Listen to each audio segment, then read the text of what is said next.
Hi, my name is Aaron Linsdau. I'm a polar explorer and motivational speaker. Today we're going to talk about when things go wrong, how do you handle them?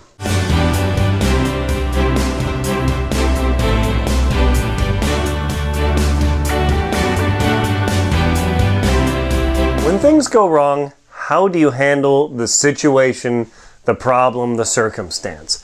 As a polar explorer, mountaineer, traveler, writer, and engineer, I've had a lot of things going wrong. Now, of course, everybody's had things going wrong in their life. And that's what we're going to talk about today is how to deal with that. I mean, just universally, when things go just car crash, disaster. Then the number one thing you have to focus on is what's in here. Not the actual problem outside, but it's your reaction to the problem. I remember there was this, I think it was Pirates of the Caribbean. It's not the problem that is the problem. It's your attitude about the problem that's the problem. Savvy? Yeah, I know. I just totally stole that line, but it is freaking brilliant because problems happen all the time, all around the world, every day. Life will not give you a problem-free moment. There's always something like, let's see, my tank is half full of gas and I need to fill that up before I drive out. Now, that you think, oh, what's the big deal?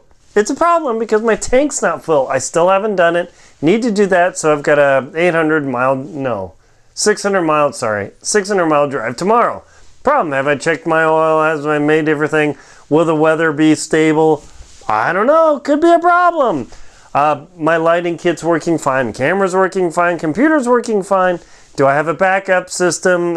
Something go wrong? Darn straight. I just had a video about that, talking about computer backups where things can become a real problem. So, you know these things are going to happen. It just does. You burn food, we're human, we forget stuff, things break, objects wear out. During my polar exploration, I had skis and runners on both sleds break.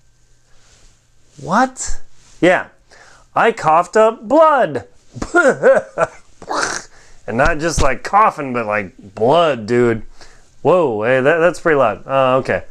Blood is bad. Let me turn this down a bit. Okay, good. Sorry about that. Yeah, if you think coughing up blood by yourself in the biggest wilderness on Earth, where nobody can save you for a week is a problem, you better believe that's a problem. My $2,000 boots, where'd those things go? Oh, crud, I don't know where they are. Nah. Where are my boots? Oh well, I'll find them later. Yeah, $2,000 boots that I custom ordered from Norway. That are supposed to be the best in the world, started to come apart. And without boots, in the middle of Antarctica, what happens? You better believe it. You got a problem! Like, your expedition is over. The attitude about the problem is really, though, what matters, because all you have to do is simply identify the problem. Assuming it's not way too technical, you can probably surmount it. But these I do have.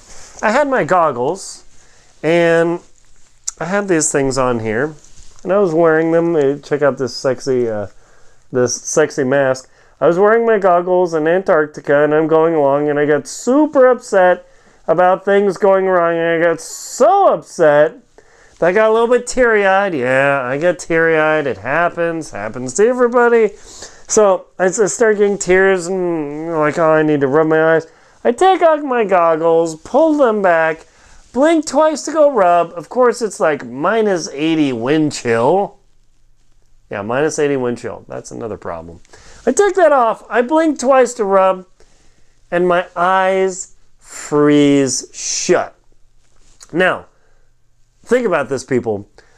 I put my goggles back on. Whoa, like I'm still totally blind. And I'm fortunately standing outside my tent. But I've just effectively blinded, thank goodness not permanently, but blinded myself. If I start wandering around and I absolutely cannot open my eyes, what's going to happen to me? Yeah, you're starting to think that. Well, how are you going to get your eyes unfrozen. So I get in my tent, I start trying to chisel off the ice, and I'm rubbing, trying to warm it up, but it's so cold I can't do it. And I get enough ice broken away where I finally grab my eyelashes and... Yeah. Because I got so upset and my attitude deteriorated, I created more problems for myself than just the problem I had. Yeah. So by getting overly upset about what was going on with me, regardless of what was happening, the bad valuation, like when a ski breaks, is that bad? Yeah, that's bad. But is it really good or bad based on the valuation of good or bad? No, it's simply broken. You only assign it bad because it's a problem and inconvenience to you. The universe, the ski, doesn't care what your valuation of good and bad are. Now, this is an argument for relativism. Physical stuff, books, yeah, goggles, yeah, they don't care about your problems. They just don't. It's just that simple. You and you only care about your problems. But it's your reaction to the problem, and do you let that escalate to where the emotion starts to build up and you start crying, and then it's minus 80 and you freeze and you go blind. Now, think past that, people. Are many of you out there at places where it's minus 80 degrees? No, thank goodness. Unless you're watching this in the Arctic or the Antarctic. It's probably not minus 80. So think about that. Let's extend the thought here. If you let the emotion start pouring over you and going out of control and you react overdo it. Yeah, you overdo it. My grammar is getting great here. That's when the real problems occur, because then those emotions blind you, and now you can't see where you're going, and you start lashing out and doing something really stupid because you let your emotions go too wild. Now, we all have emotions. We're not Spock or Data from Star Trek, or I never have emotions, Captain. Emotions are illogical. No, of course not. We all do. I do. Oh my gosh. But it's letting that get out of control. So instead think, okay, man, this is happening. This has gone wrong. My spouse has cheated on me. My kid has got cancer. Oh, that's going to generate some crying. That's going to generate some horrible feelings. The why me feelings. But you don't want it to consume you like a fire, like you poured gas on it and there's gas floating around, and then you light the match and then, yeah. Because then you're on fire and then you're blind and things are really crappy. Do you get the point there? If you let your emotions go too wild and you don't recognize like, ooh, man, I'm getting too upset. I need to throttle it back. I know this is horrible, but I can get through it. Now, this is terrible, but I was looking at the suicide statistics from the CDC Center for Disease Control, and from, mid-1997 to 2018, the suicide rates increased in the United States like, I think it was 25%. Holy schmazzoli. That's horrible, people. Now, please, if you're watching this right now and you're actually having those thoughts, please contact a professional. And I have to say this, don't just go to a doctor and get drugs to go on antidepressants, because it might not actually be the problem. You might not just have a chemical imbalance in your brain. I remember hearing this pharmacist say, you know, ma'am, I can't believe I'm saying this, ma'am, the only reason our pharmacy is still open because we prescribe, or no, we don't prescribe, we dispense, doctors prescribe, pharmacists dispense, antidepressants like they're going out of style. Now, way back when, people weren't on antidepressants. They weren't on anti-anxiety drugs. So if all these things were so great, and you take all these antidepressants, shouldn't I guess it's the other direction. Shouldn't the suicide rate be going down instead of up with the increased use of antidepressants? Ooh, that's interesting. So antidepressant use skyrockets and the suicide rate climbs up. Now, when I was on my expedition, did I have thoughts of suicide? No, thank goodness. I didn't want that. But when you let your emotions cloud your vision so much, I mean, things are going to happen. The house burns down, spouse leaves you, dog dies, car crashes, you lose an arm, you get cancer. I don't even know. I can't even imagine the bad things that are going to happen to your life. I can promise, and I'm not cursing you, bad things will happen in your life. But your reaction to those bad things, which aren't good or bad, they're just things that happen. With your reaction for things that are bad, you start getting up too upset and you start tearing this away, you blind yourself, and you start lashing out, you lose your tent, you walk off a cliff. That'll happen to you. So I'm not a medical doctor, I'm not a psychologist, a physiologist, or anything like that. But all I see is drug usage going up, legal prescribed drugs of antidepressants, suicide rate goes up.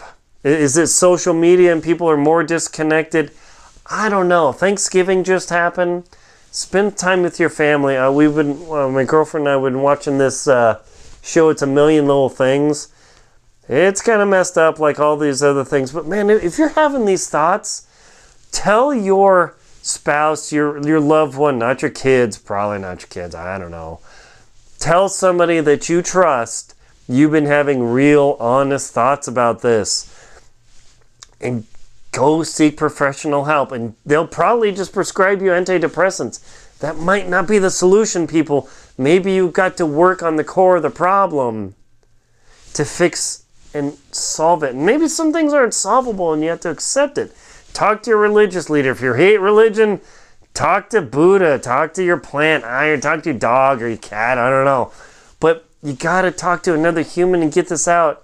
And, it might help. I don't know. Don't do anything crazy just by watching this video. But when I've been in terrible circumstances, worst weather ever, and I'm coughing up blood and I'm blinded, the only way I survived and made it through is because I didn't overreact.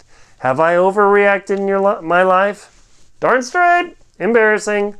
But when it starts to happen, man, just take it down a notch or two and evaluate, okay, what is the worst possible thing? Oh, cancer and death, that's pretty possible. But think about your emotions and just pull them back just a little bit. Bring yourself up, look around, and if you're having real trouble, seek out professional help, good professionals. Let family and friends know you're hurting. Maybe you're in trouble. Man, people that hide it and hide in the closet and they drink and they do drugs and do terrible things to themselves, don't be alone. It can make all the difference in your life if you let your loved ones know your inner thoughts and difficulties, because they can help. And if they can't, they can find somebody who can help you. So don't go mad, cry, and blind yourself, because it can cause you real trouble or end your life. Don't have that happen to you. My name is Aaron Linsdau. I am a polar explorer and motivational speaker with some crazy goggles. Please like and comment on my video. Subscribe to my channel below. Please support me on my Venmo, my PayPal, and my Patreon account. Anything would be wonderful. Thank you very much.